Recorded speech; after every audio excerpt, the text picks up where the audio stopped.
Ladies and gentlemen, we have been working all day and now it's after work. I'm Joe. Welcome back. That Nintendo Show, your weekly Nintendo news show here on twitch.tv/JoAfterWork. You can normally find this show live on Friday nights at 7:30 Eastern Time, but today we're doing this 2 days later, Sunday at 7:15 p.m. Eastern Time. The reason being, I was at New York Comic Con all weekend. Had a fun time there. Got a couple things. I was just showing the peeps before the live stream got going here what I got, and we'll do unboxing videos. It'll all be up on the YouTube channel. By the time you guys hear this, it'll probably come out like a day or two afterwards. I've got tons of stuff to edit, which is pretty cool. Comic-Con, I might be able to do like a video based on like the footage, some of the footage that I was able to record. Some of it's like real shaky, so I don't know. We'll see what happens with that. But the unboxing video, we'll do one big one. Normally every year I end up getting like a bunch of things. This year I saw like a lot of things that I didn't that I have already or wasn't really interested in getting, so I'm just gonna do one big video. It'll probably be like a 10-minute video of the stuff that I unbox and then call it in from there. But overall it was a fun experience. It was a lot more condensed this year because there were so they add more and more tickets every year. Like, that's just fact at this point, considering how crammed it gets over the weekend. And Sundays, for some reason, the last couple of years had been particularly crowded. And when I dropped off Ness there, me and Ness took a lift down there, and she went because I didn't get a Sunday ticket this year. It looked bananas. Like, it was more crowded than the Saturdays and the Fridays, and Fridays and Saturdays are usually crowded. Thursdays is like there's people there, but you're able to maneuver around and get things. That's why I usually buy everything that I want on a Thursday or a Friday, and then just chill out and take photos and record stuff over the weekend. But yeah, man, it was crazy today when I saw it. It was just like a sea of people. What is the meaning of this? Is exactly what I was saying, L1. What's going on? Oh, man. But yeah, no, I had a good time, had a fun time, got some cool swag, and yeah, that was Comic-Con in a nutshell. But to continue our intro, you can also find this a day later over on youtube.com/JoAfterWork, where the video goes up in full there, audio goes up SoundCloud and iTunes, and I will start working on getting it onto some other platforms soon. Just soon is what I can tell you right now. Nothing crazy, but I think, you know, the two big ones, SoundCloud and iTunes, are usually a thing. I'll try to get it up on Google Play. I'll try to get it up on Stitcher. I think those are two of the other ones that a lot of people commonly use. So trying to get this podcast out there for you guys, in case you guys don't watch the YouTube stuff. Before we get into the pipeline, let me catch up with you guys, see what's going on here, and let me get this all prepped up for you. You should record the intro. The intro? What intro? I'm recording right now. Or do you mean the stuff for the you mean the stuff for Comic-Con? Okay, Cunning in the house. Yo. Okay, cool. What? Yo. What is going on? We got a special appearance here. What is happening? Saw that Ibuki statue on your Instagram and Yo, PCS Collectibles is insane. They're like one of my favorites when it comes to like statues for like hardcore statues for Street Fighter and like any fighting game stuff, or any of like the crazy AAA stuff. They do crazy things. Like, they're the Triforce is another company that does like weapons. They do a lot of weapon stuff. They do like reenactment of scenes in video games and stuff too, but their thing is like weapons, which is really awesome. But yeah, PCS Collectibles is I think that's the full name of it. They are insane. Their Instagram is awesome because they show you all the behind the scenes stuff too, which is really dope. Oh man. But yo, Draco, haven't seen the stream in ages. No one will ever have to know. Oh my goodness. But yes, L1's he's ready. L1 is ready to go. He's like, what is the meaning of this? And without further ado, let's drop in to the pipeline. if there we go. I got sucked into the pipeline as I was doing this. So we're here. We are here, and right off the bat, we got some unexpected news. Not really. SNES hacked to play downloaded games. I mean, come on, it was just a matter of time here. Who you know, it was. Let's be real, but this comes by Robert Purchase of oh gosh, I can't read that link from here. What am I? Eurogamer.net. Wow, Joe, sorry. But yes, in just over a week on sale, the SNES Mini has been hacked. The poor little vulnerable thing. What this means is if you hook your SNES Mini up to a PC via USB, you can modify the inner software workings in order to add more downloaded SNES games. It was inevitable, really, given the SNES Mini is effectively an emulator in posh trousers. The hack comes from Hackchi. That's a great name. That is a great name. And if you want to give it a shot, NeoGAF has a step-by-step guide, but please bear in mind it could go wrong and you could irrevocably fudge things up. So tamper at your own risk. And oh my goodness, and that's their review there. But I mean, let's be real. This was expected.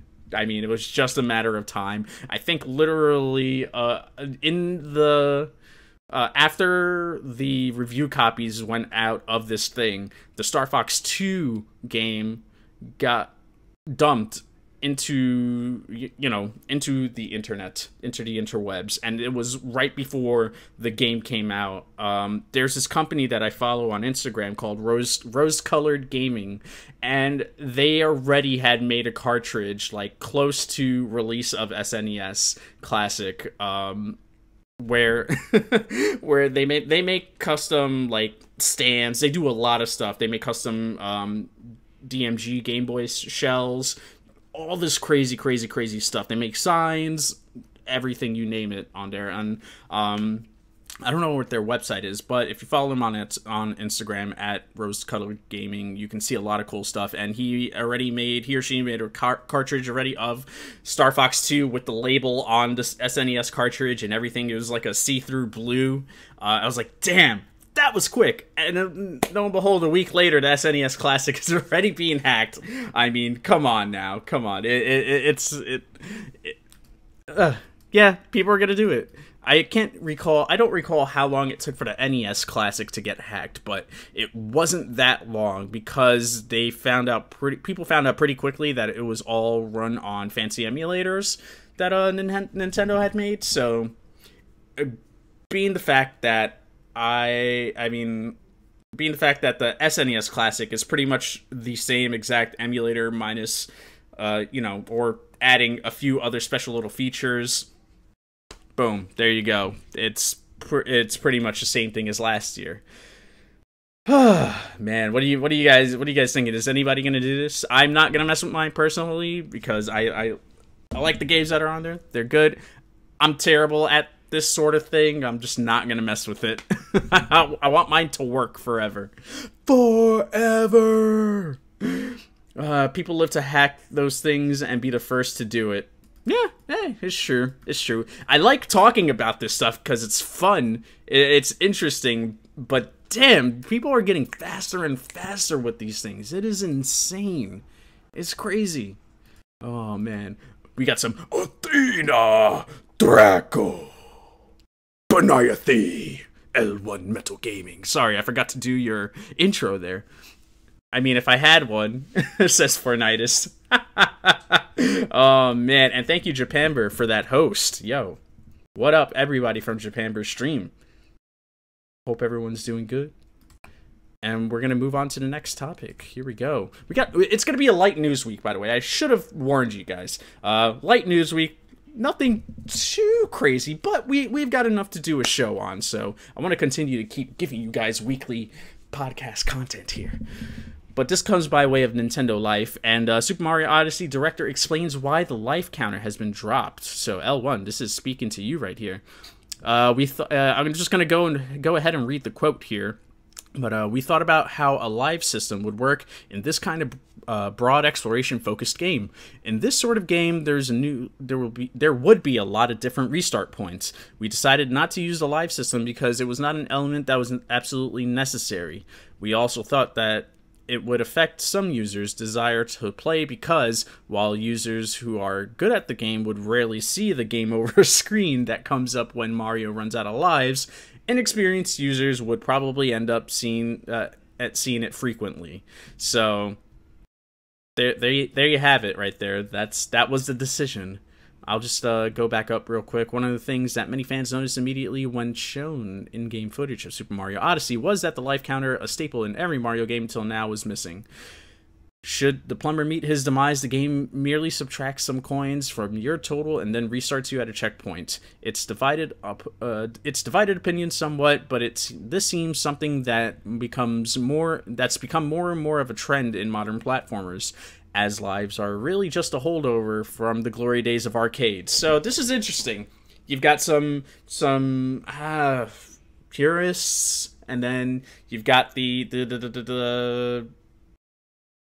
new folks, the modernization of platformers, and just one more thing taken away from this. I'm on both sides of this. I feel like there should be maybe a difficulty in this case that could have easily added, or not even a difficulty, but maybe have the option of choosing to start the game with a life system or without one, just to give it that little bit of extra like difficulty going on there, because you know that has been a staple in Mario games since the beginning of Mario itself. You know, that is an interesting thing. I personally don't mind it in the long run of things. I mean, it does make sense here. It's fine. But I wonder if, you know, if they could have just added that life system as like an option, you know? Unless that was just something that was like, okay, if we add lives in and there's this many checkpoints in the game, when you lose X amount of lives, does it start you at that same point? Do we send you back? Or even with the coin system, when you're losing coins, if you could drop down to 0, do you have to start the stage all over again? And in theory, that becomes a game over. I think it just keeps, you know, it just keeps you at the same checkpoint. You just end up with 0 coins to spend at the end of it all, since there's no true game over screen per se. But I thought this was pretty interesting, and I want to get your guys' thoughts on this as well. And for those of you watching this on YouTube or listening to SoundCloud, tweet at me, throw it in the comments below. I want to hear everybody's thoughts on this, because although it's not really newsy, it is an interesting conversation to bring up and kind of get everyone else's opinion on this. People live to have those things. I mean, if I had one. Oh, okay. All right, so I'll wait for things to catch up here, and while that's catching up, I'm going to move on to the next subject while I refresh the capture card, because what is not an episode of That Nintendo Show without my capture card going on to Fritz, right? So, one more thing from Nintendo Life is Inti Creates hitting hard, giving you reasons to continue playing your game that you have bought from, what, 6-7 months ago now at this point? Around launch time, Blaster Master Zero gets another update, another load of DLC. So here you guys go. We talked about Call from Mighty No. 9 and Jewel from Azure Striker Gunvolt being added to the as DLC characters for Mighty Gunvolt Burst, which that's my favorite indie game of the year still so far, on the Nintendo Switch specifically. But here we go. Let's check this out. Blaster Master Zero was a standout release in the early Switch eShop, bringing the perfect mix of old and new to provide quite an engaging retro shooter. Since then, Inti Creates has gone above and beyond with its DLC support 100%. They're really good with this, especially in the 3DS days. I act like 3DS days are over, but yeah, kind of. Yes and no. I mean, I'm playing Monster Hunter Stories, and I'm going to play Pokemon, so what am I saying? I'm going to shut up. Adding in new various characters, modes, and other tweaks to enhance the game far beyond what it was at launch. It seems this company isn't finished adding onto the game, as it just announced a new wave of free content. The update will be going live someday. It's already up. So if you go to the eShop, if you go and press X on the game, you could just go download the update now. On your Switch, that is. This is... I know that this game is also out on the 3DS, but I believe this is Switch-specific. For those playing on the Switch version, this will also have a co-op feature. Okay, there you go. There you have it. So 3DS and Switch minus the co-op feature that we're about to talk about, which will allow a second player to pick up from any of the characters and join in on the action, which is dope. In addition to all this, the number of save slots has been tripled in the Switch version. I thought there was enough save slots already, but okay. And DLC characters can now use Call Sophia ability. Here's the trailer for the new update, which is pretty dope. And here's what's included. So, Boss Blaster mode added, which is basically you're going through all the bosses in the game, and you can use any of the EX characters. EX characters are the extra characters. Shantae, Shovel Knight, Gunvolt, Ekoro are the 4 additional characters that you can use in this game. Co-op Boss Blaster mode added, which is Nintendo Switch only. Again, you can, what I was just explaining before, but you can now play 2 players, which is awesome. I was watching the Inti Create stream on Friday night. They were live at like midnight or something like that. And I got to see them go through all this update stuff, which is really, really, really cool. And they have a lot of inside jokes on their channel, and not enough followers, by the way. So if you were a fan of this game or any of their games that they have come out with, please show Inti Create some love. Everyone. Available number save slots, we just talked about that. And then, yeah, the Call Sophia ability is basically so... all the EX characters are overpowered already. You can easily destroy... you can easily breeze through that game with all the EX characters because there are no power-ups for them. They already have their own individual powers. They're not a sprite swap. They are very much like Gunvolt has all his powers from the mighty Gunvolt. Gunvolt has his all his powers from Ozzy Striker in that game. Shantae has her powers from that same game. From the Shantae series, Shovel Knight has all his stuff from the game, and you could easily just destroy, and same thing with the Kodo as well. But the thing was, you couldn't bring Sophia from area to area, and people do like to use Sophia, so they added that in, so that way you can get Sophia, the ship, the gun, the truck, the tank that you traverse in with Jason, and if you're in a different area and you want to use it, then you can call it over and traverse around, which is pretty dope. But I'm going to jump back in on that last subject and catch up with you guys, man. Hoo-yeah. So, Nintendo Guru says, Joe, step up your game. Yo, Guru, what's going on, man? What happened, Guru? What did I do? Oh, man, I'm more worried about the tabs Joe has open. The tabs Joe has open. This is worse than torture.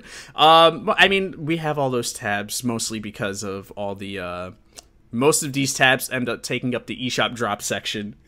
Oh my goodness, yo. Guys. Y'all are crazy. Alright, so we're gonna move on here. Boom, boom, boom, boom, boom. Gonna keep on blasting up. See what I did there? And Pokemon Go Halloween event has been revealed. Here we go. Best indie game, Dig 2? You hurt my heart! Yo, we have different tastes. It's all okay, baby. It's all okay. Oh my goodness, dude. But hold up, before we're gonna pause for the cause right now.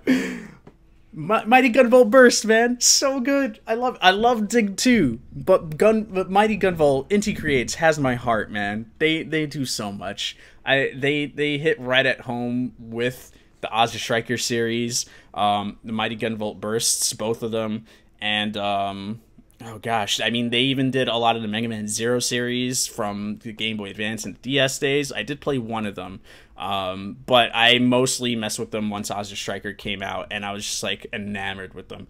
And they're another one that shows like indie love as well. Indie love as well, with the Master Blaster Zero stuff, adding in Shovel Knight, adding in Shantae. It's crazy, like that they're still showing updates for the games that they have created months and months after it's come out, which is really cool and not something you really see on a Nintendo console per se all that often, which is really, really cool. You're dead to me now. Calls Magic to have Joe replaced on Planet Nintendo. No! Oh man, if I had my gifts set up. Oh, jeez. Terrible, terrible. Hold on. I already got it. Where is it? And then the...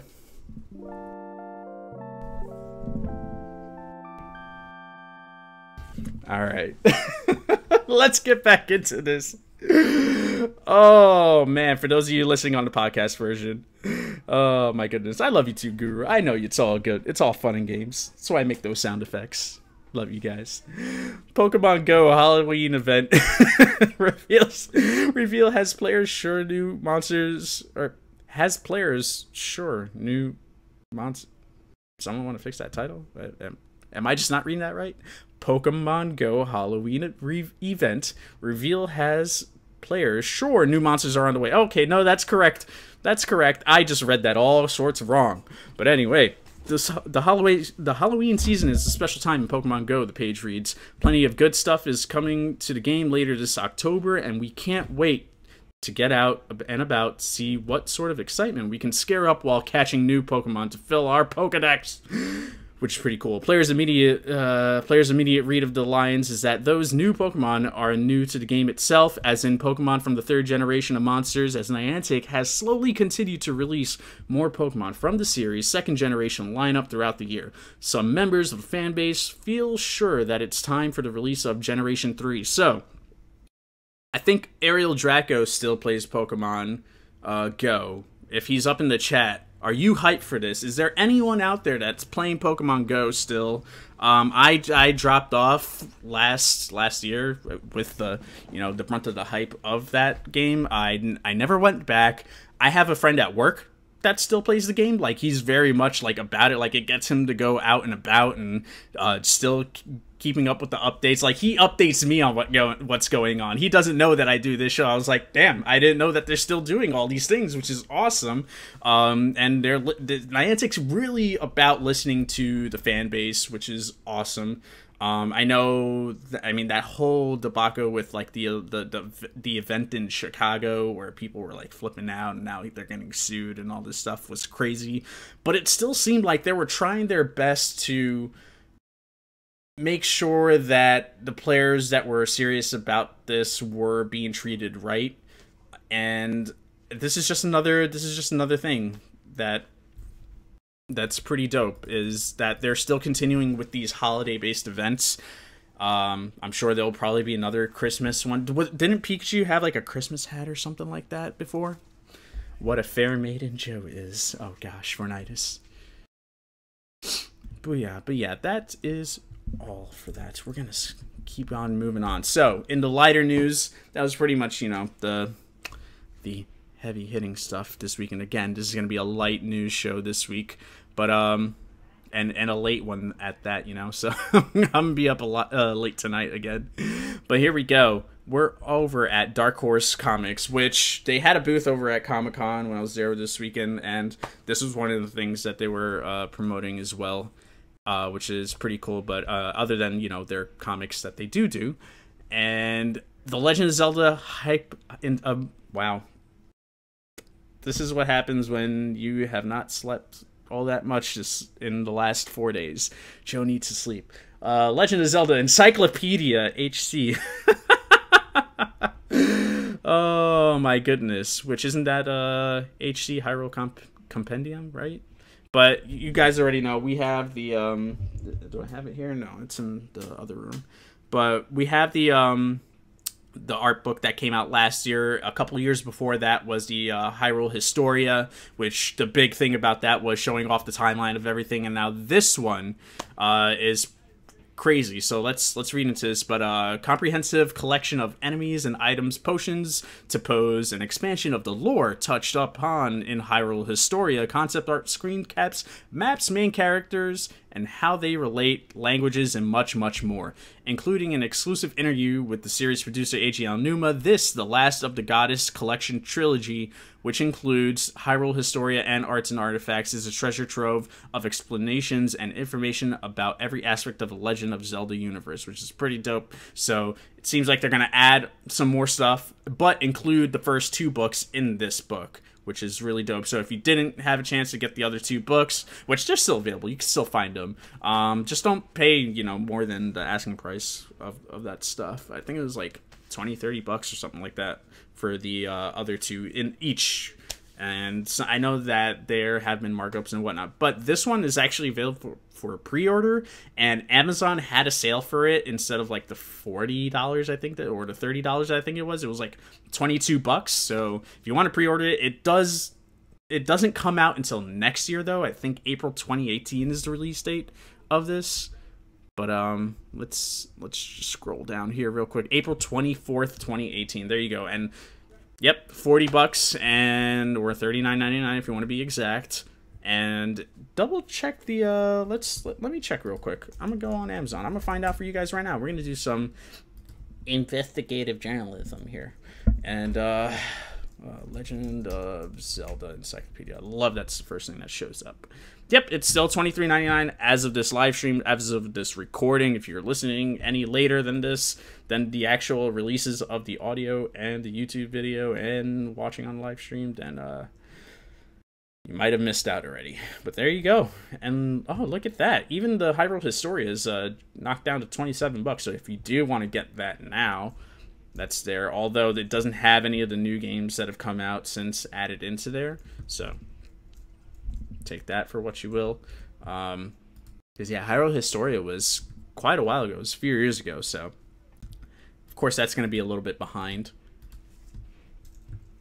But anybody else nerding out over this other than me? I might be the only one with the 2 books.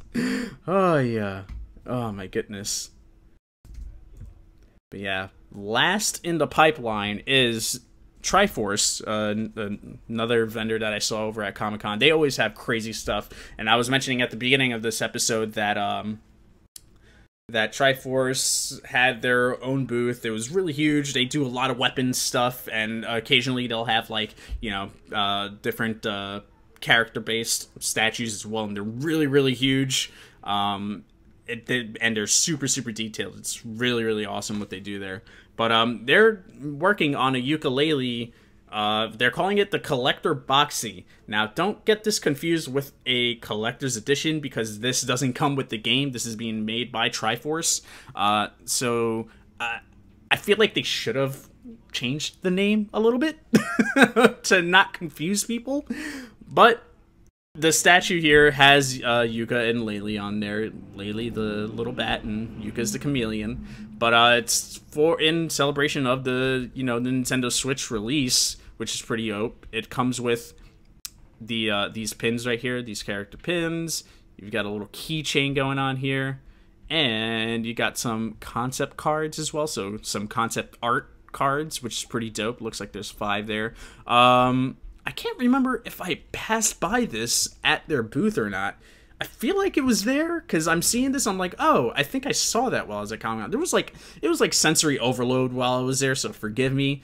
I'm gonna have to see if I took a photo of that at all or anything like that on my phone. But one expensive amiibo. Can I put it on my Switch and get something? I don't know. But overall, the statue is cool. Take it for what you will. I mean, I guess they called it the Collector Boxy because of all the things that comes in, but I just feel like they could have found a better name, because people who are going to buy this on Switch that might not know, like, they might not know that this doesn't come with the game itself. So I would, personally, for me, I would just, to avoid, you know, the internet doing its thing. I would have picked a different end name for that. You can get something, a broken Switch? Wait, what? No! L1 Metal Gaming has an update. Oh my goodness. This is crazy. You guys are crazy. But alright, we're going to keep moving on here. And we are out of the pipeline. And let's go to... Here we go! Damn it, Mario. Timed that wrong. Oh well. It's all good. So, here's what you can pick up this week on the Nintendo eShop. Every Thursday, they update the digital eShop, as well as games being available on sale at your retailers as well. We'll go through all the games that are out this week. We got a lot of Switch stuff again, man. We've been getting slammed hard with Switch stuff. I think what's happening right now is developers are all going in a scramble to get their game out before Mario Odyssey, so that way they can just, you know, get ready, because no one else is going to be playing anything but Mario Odyssey once that game comes out. So we're getting like the brunt of everything. That's just my opinion. But it really does seem to be this way. Lovers in a Dangerous Space-Time for $14.99 digital only. It is by Asteroid Base. Axiom Verge, $19.99. This does have a physical version, which I believe is $29.99 on physical. It's the Multiverse Edition. Let me just check that real quick for you guys. But this is by Thomas Happ Games. Sorry about that. And what's crazy is this game. We did a Nintendo Spotlight on this actually on Friday night while I was like delirious and like trying to stay awake. But yeah, okay, sorry, $39.99 for the Multiverse Edition, and it comes with some, with like a keychain or something like that. Or here we go. You got your poster, you got a soundtrack, you got a map of the, you get like a, oh, on the other side of the poster is the map to the entire game. That is awesome, and an art book. Okay, that's pretty cool. That is a lot of stuff. Woo, okay. I would say that's worth it. The game alone is worth the price point, dude. The fact that it's $19.99 if you just buy it digital is pretty cool, too.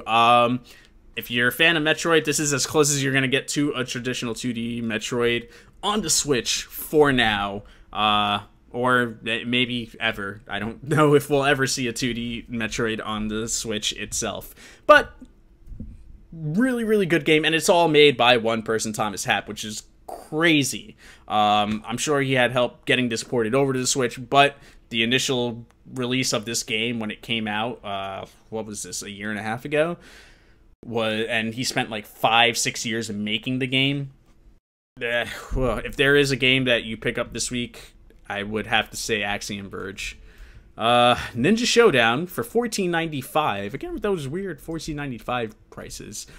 But this one, Rising Star Games, Bitmap Bureau, Tumblestone for Nintendo Switch, $11.99, digital only. Quantum Astrophysicist Guild. We played The Bridge. That was the other game that that we played on Nintendo Spotlight a couple weeks back, and it broke my brain after one of the puzzles. So if you want to see that, that's over on YouTube under the Nintendo Spotlight playlist. But it's a match 3 game, very much in the vein of Bubble Bobble, I would say. Bubble Bobble, geez. Not Bubble Bobble. What's the game with them in it that you, instead of shooting the bubbles, you do Bust a Move. Bust a Move. There we go. Bust a Move.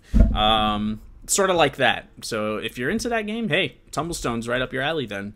Volgar the Viking, $9.99 on the Nintendo eShop for Nintendo Switch. I don't know why I went through all that, and that is Crazy Viking Studios. They are crazy, and they might be Vikings. It's a true story. But we're going to play this on Nintendo Spotlight tonight, so we'll check this out. But Volgar the Viking possesses all the hallmarks of the true classics: simple controls, high challenge, and meticulous design combined with a handmade pixel animation, an epic soundtrack, and buckets of blood. There we go. There's my little synopsis. Another game that some people might rival between Axiom Verge and this game right here. Oh, sorry. This game right here, Stardew Valley. I know a lot of people are like crazy about this game in general, like before it even hit the Switch, because this is a PC game. It also came out on PS4. I would imagine it's probably on the Xbox One. Like, again, I don't know. Like, My Xbox has been sitting here for years now. Like, I haven't turned it on since Doom last year. Well, no, that's a lie. Sorry, Left 4 Dead with when we played it with Deadeye and Seek and Destroy, like at the beginning of this year, back in January, before Resident Evil 7 came out, I want to say. But yes, Stardew Valley, $14.99. We're gonna also do this tonight on Nintendo Spotlight. Losing my mind, but yeah, Chucklefish, Concerned Ape, work on this game, which is it's like a. I want to be careful with my words here, but who's texting me? I have no idea who's texting me. Minecraft meets Harvest Moon, in a sense. But here we go. You're moving to the valley. You've inherited your grandfather's old farm plot in Stardew Valley. Armed with hand-me-down tools and a few coins, you set out to begin your new life. Can you learn to live off the land and turn these overgrown fields into a thriving home? It won't be easy. Ever since JoAfterWork Corporation came to town, the old ways of life have all but disappeared. The community center, once the town's most vibrant hub of activity, now lies in shambles. But this valley seems full of opportunity. With a little dedication, you might just be the one to restore Stardew Valley to greatness. And there we go. There we go. Man.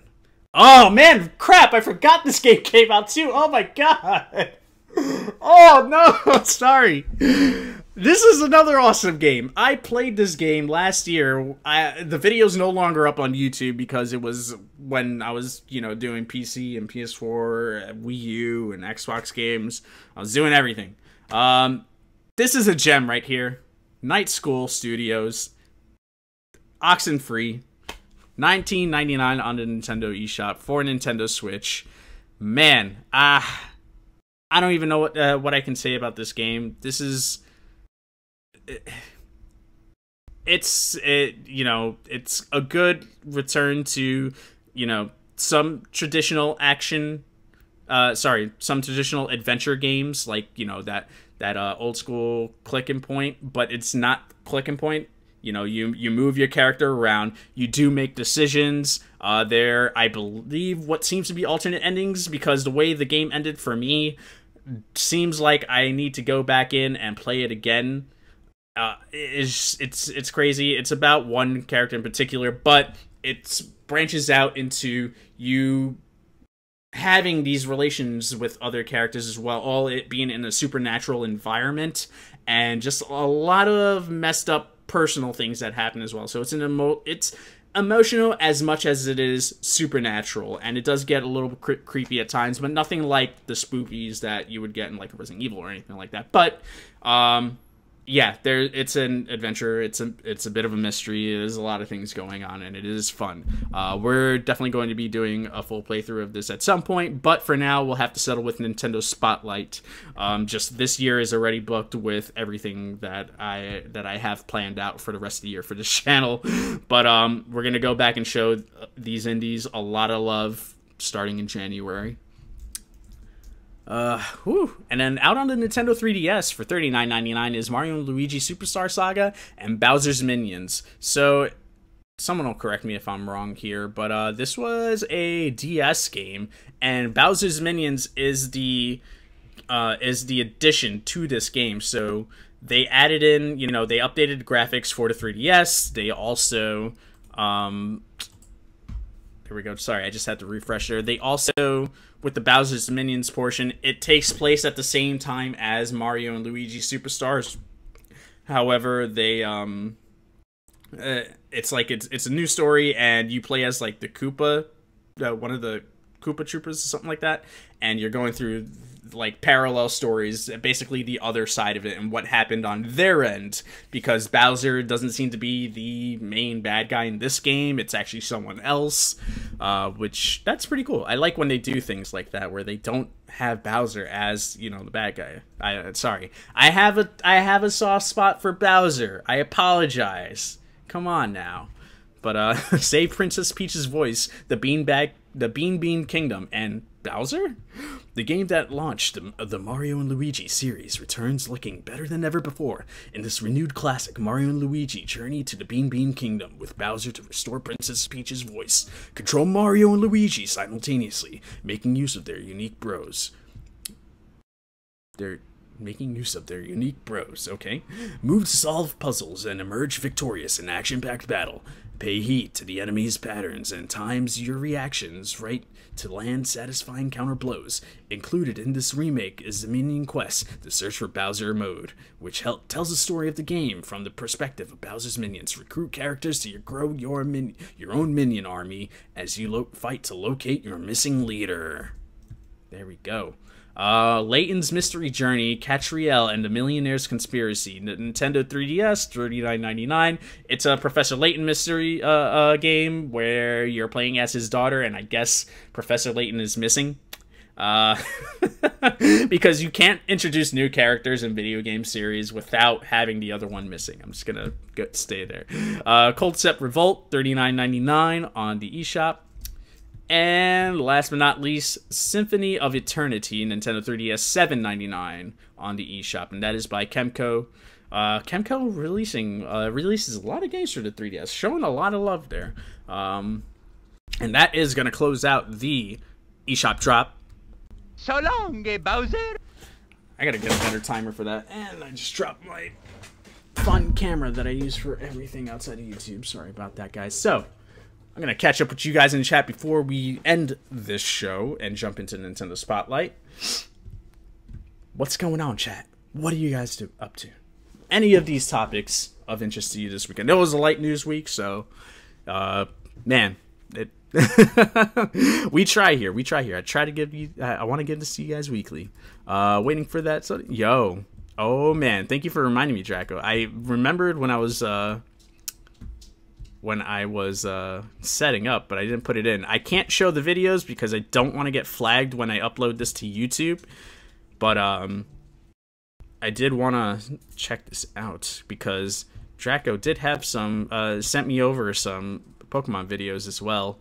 But let's go to the Pokemon website, right? This is Travel Beyond Alola in Pokemon Ultra Sun and Moon, which there's like some interdimensional stuff, which is crazy. It seems like they are overhauling this game more so than we originally thought, which is cool. So let's see. Boom. We got that here. And can I just go to the Pokemon website? Because I feel like they'll at least give us screenshots of this game. Boom.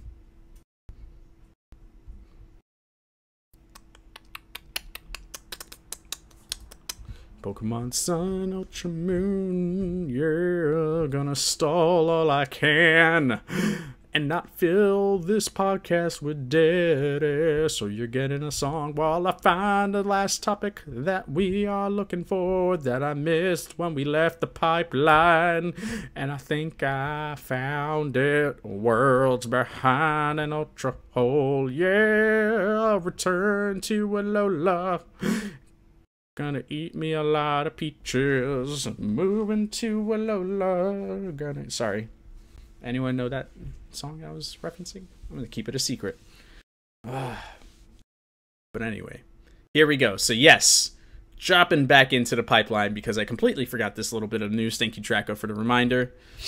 And shoutouts to Ariel Draco for sending this over to me because I had been crazy busy between work and getting ready for Comic-Con and whatnot, so my apologies for not adding this in. But there was some other Pokemon updates that I forgot to add, and there was another trailer that Pokemon Company dropped about Pokemon Ultra Sun and Ultra Moon. So there's a new thing that you can do where you can travel to through wormholes now. So instead of just seeing, you know, what's his face drop down, like all the Ultra Beasts, Necrozma, all them crazy ones, freaking just dropping out of nowhere, you can now travel through them. So arrive at Ultra Megapolis. By traveling through an Ultra Wormhole, you can reach Ultra Megalopolis A world that has had its light stolen by Necrozma. Within this world, wrapped in darkness. Wow, I can't talk today. A mysterious tower-like building shines with a brilliant light. What could possibly await atop of this? So this is a whole new world here in Pokemon, which is crazy. We're like traveling up in here, and is this all? This is as much as we're gonna get here. Look at that. They have light there. They're lying. They're lying to us. Necrozma stole nothing. But here we go. Ultra Recon Squad is another thing that got added here. The Ultra Recon Squad, wow, I'm going to mess that up a lot, is a mysterious group that has come from a world that lies beyond an Ultra Wormhole. For what purpose have they come to the Alola region? Players will see the story told from somewhat different perspectives in each version, with Dulce and Zosie playing a central role in Pokemon Ultra Sun, and Soliera and Pico taking a role in Pokemon Ultra Moon. From left to right, Dulce, Zosie, Soliera, Fico. Which they just look like they work for Aether. Based on their costumes, like, it looks like an advanced Aether version. Look at that mustache, though. Yo, I might pick up Ultra Moon just for the mustache. What? Can we zoom in on this real quick? Hold on. Hold up. Bam, flagged by Disney, yo. Yo, hold up. Oh, come on, man. Where's my Yipes, my Yipes soundbite? Curly mustache. Can I zoom in any more on this? No? We'll get to that Ultra Beast. We'll get to that new Ultra Beast in just a minute. I just need to see this man's mustache. It looks glorious. There we go. And you thought they're not villains in Pokemon Sun and Moon? Oh my god. Damn. Look at that. It curls and yo, it's Pringles 2.0. He's here. This is the weird stuff that you'll find only here on That Nintendo Show. Moving on, because things aren't weird enough. The Ultra Recon Squad brings Ultra Beast adhesive. Because then, you know, you need things to stick to you, right? That's what the adhesive does. The Ultra Recon Squad brings with them the Ultra Beast never before seen. It is known by the code name UB Adhesive. Ultra Beasts possess mighty powers and could pose a threat to humans and Pokemon, so they are feared. Look at this. It looks like I'm assuming it's a psychic type. It just looks like it would be a psychic type, you know? Does Cetabi have the post of what type of Pokemon this is? Where's 100%? There we go. That's 100%. But I just want to zoom in a little bit more so you guys can see the text as well. Anything else from the last time we talked about this? It doesn't look like it. We've pretty much caught up on everything Pokemon Ultra Sun related and Moon. But we will be doing a full playthrough of that game when it comes out, November 17th. So a week before Thanksgiving, which we'll talk about once I have more details on it. But do want to let you guys know that Thanksgiving Year 2 will be happening. It'll be that Black Friday after Thanksgiving, and then that Saturday as well. So I'm gonna try to start working on getting giveaway codes for that stuff. I'll also buy some codes as well for that. I'll at least have one Pokemon Ultra, whatever it ends up being, code for you guys to give away. I'm gonna buy that when the game comes out. All the giveaways that we do here on the channel will be digital, so keep that in mind as well. I'll try to get some 3DS stuff in there because I know a lot of people that are watching don't necessarily have Switches yet, so I want to make sure if we're going to give away stuff on the channel that it's, you know, more so the things that you guys can play. And it's going to work a little bit different this year. I set up my Extra Life after E3 and hadn't started to use it yet, only because I was trying to wait for better planning on this event specifically to kind of just let it out. I do have it. It's just I didn't want to just put it out there and it end up being like, you know, a thing that sits there until November. But we're going to work it out a little bit differently, more so similar to what we did with the anxiety gaming stuff, where there will be, you know, raffle tickets based on, you know, the donations that are given in, and then from there we'll do the raffles for each one based on the people that donate to the Extra Life. So I'll have all the details by the end of this month once I have it fully worked out. I've been reaching out to some devs as well to see if they would be interested in being a part of like giving away some stuff. I highly doubt I'll hear back, so I'll just, you know, anticipate on buying digital codes ahead of time for this. And then also there will be milestones that we'll do during the 2 streams, since I'm not going to do a full 24-hour stream. That's just not going to work with my brain and my internet either. But I will do, you know, pretty lengthy streams, especially since Pokemon is out as well. I think I might run through all the like Resident Evil Remake 2, 3. Probably try to do gosh, what else can we do? There's like stuff that I have written down. What did I just drop? Stuff. Don't worry about it. So stay tuned for that. That's gonna happen. And oh no, it's UB Sticky. I was telling Joe to guess the typing. Oh my god.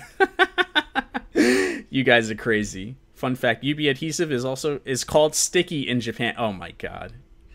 Jeez. I guess they couldn't put UB Sticky on there. Wah wah wah. Magio asks, oh, in regards to Mario and Luigi Superstars, is Bowser Inside Story your favorite? Is he talking to someone else, or is that me? Because I mentioned this before. I've only played Mario RPG, and then I played a little bit of Paper Mario on the N64, and that was my extent of like the Mario RPG series. I never really messed with anything else. But yeah, I loved Mario RPG. Squaresoft, you have my heart. JoJo is the head of JoJo operations. Confirmed. You damn right. You damn right, Fornitus. And on that note, guys, that is going to be the end of That Nintendo Show for October 8th. Sunday, October 8th, 2017. I've been your host, JoAfterWork. You can find us here on twitch.tv/JoAfterWork every week, normally on Friday nights, 7:30 Eastern Time. We do this for about an hour, and then we jump into some video games. Normally, we do Nintendo Spotlight, where we spend about 20-30 minutes per game going through, getting the general idea of it, and more importantly, spotlighting the devs that work really, really hard on these games. So if you want to show your support, check out the games on the eShop drop. Show it some love. Tweet at them. Let them know, hey, loved your game, or whatever it is. Just that's the whole purpose of Nintendo Spotlight, really. And if if you plan on picking it up as well, it's all conversational when we're up in there. And also, this episode will air next day if you're watching this on YouTube. Thank you so much. If you have any questions, comments about the topics that we talked about, of course, leave them in the comments down below.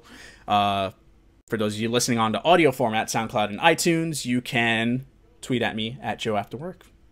Let me know if you enjoyed it. Also, give it a review as well. Slap that 5-star on it if you want. If not, give it a 1-star, or just don't do it at all. It doesn't matter. But anyway, I've been your host. Take care, guys. Love y'all.